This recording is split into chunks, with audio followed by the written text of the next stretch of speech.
Obrigado, Evandro. Presidente, um prazer tê-lo aqui e abrir esse evento. Boa noite a todos.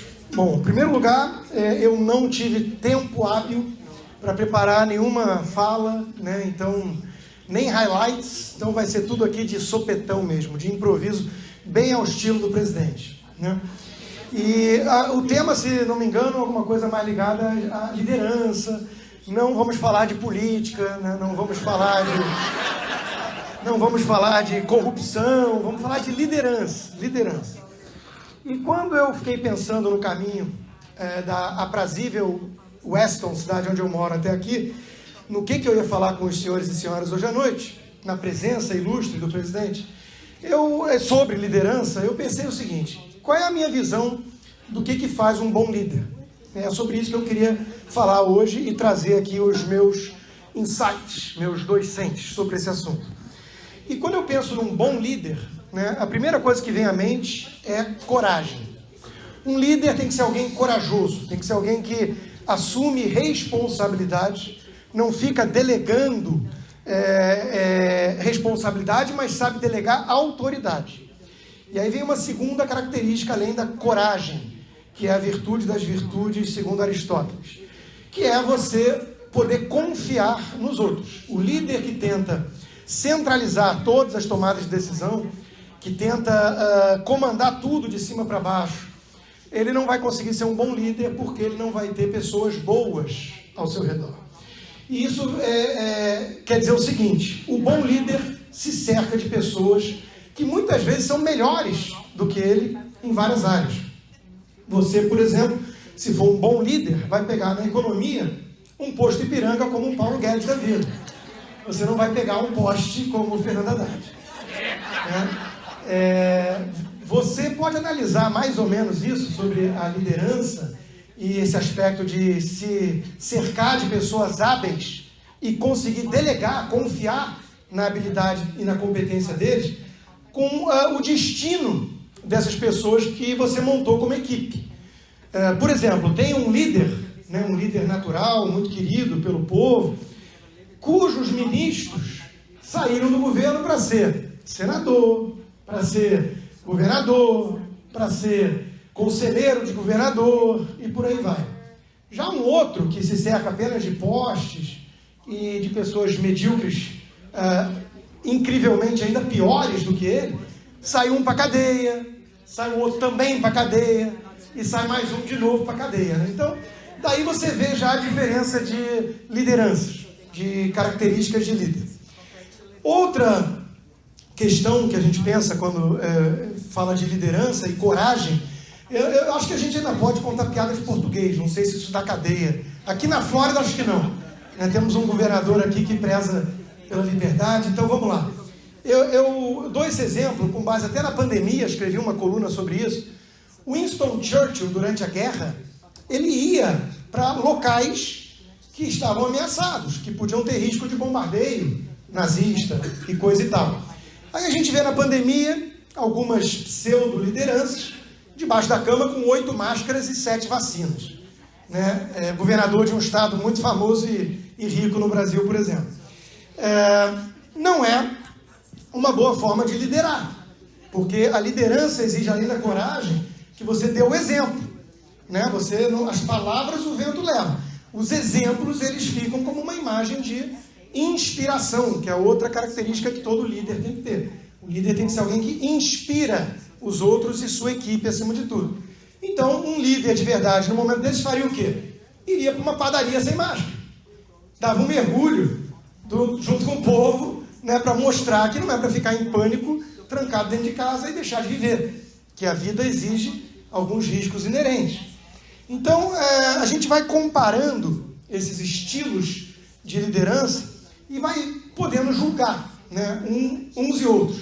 A questão da piada do português é a seguinte: reza a lenda, né, que no meio de uma guerra o general português virou para o seu subalterno e disse: por que o meu adversário lá, o general do inimigo, está usando uma camisa vermelha?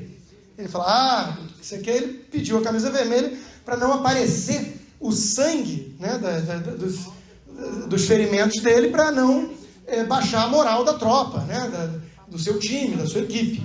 Aí ele falou, perfeitamente entendi, traga-me já uma calça marrom. Então, o líder de verdade, ele consegue inspirar e ele assume responsabilidade, mas sabe, como eu disse, delegar. Tem um livro, eu não vou me alongar muito, que vocês vieram aqui hoje para ouvir o presidente, mas tem um livro que eu até tive a oportunidade, a honra de entrevistar o autor, que é um general muito conhecido americano, McChrystal, chama-se Time de Times. E ele cuidou dos militares na guerra contra a Al-Qaeda. E o que ele se deu conta ali é que estava tudo muito engessado, né? A hierarquia de tomada de decisão não estava funcionando direito. Então ele conseguiu criar esses times de times, equipes dentro das Forças Armadas com certas autonomias, para delegar, né, tomada de decisão e poder ser mais ágil, porque eles estavam perdendo uma guerra contra gente em cima de um camelo escondido numa caverna, né? As Forças Armadas mais poderosas do planeta.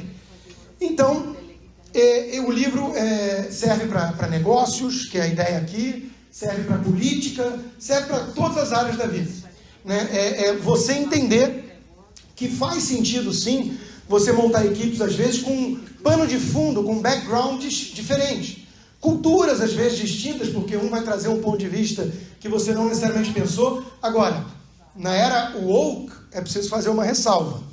Montar equipes com perfis, características diferentes e complementares não é a mesma coisa que pegar com base na política identitária e montar, né, uma espécie de anúncio da Benetton. Fala, não, eu quero um trans, uma mulher negra, mais ou menos como alguns decidem ministros do Supremo, né? Agora me dá um negro, uma trans e não sei o quê. Não é isso.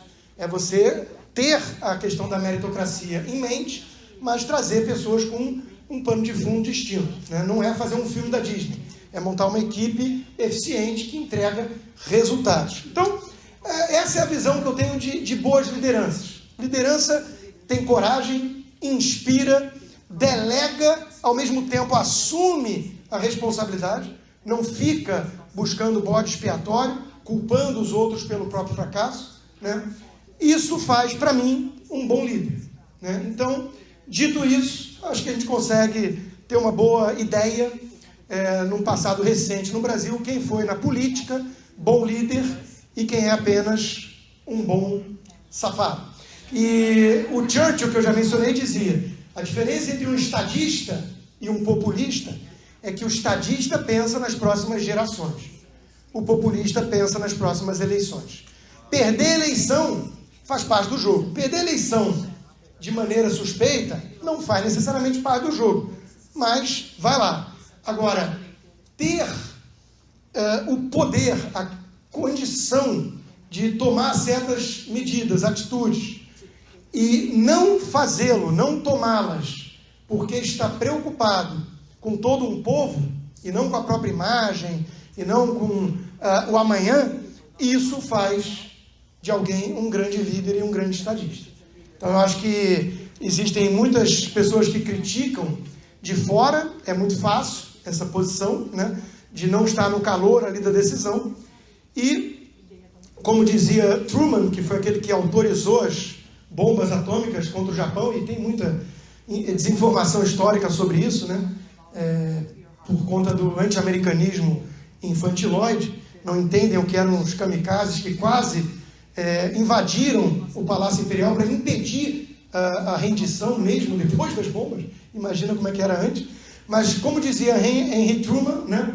Se você não aguenta o calor, não desce para a cozinha. Então, um bom líder tem que ser alguém que tem casca grossa e aguenta o calor, aguenta o rojão, aguenta ser para-raio de ataques infundados e injustos para até mesmo permitir que a sua equipe, enquanto ele assume esse papel, possa tocar o barco e fazer aquilo que tem que ser feito. Então, dito isso, eu passo a palavra para o presidente, que foi, sem dúvida, um dos grandes líderes recentes no país.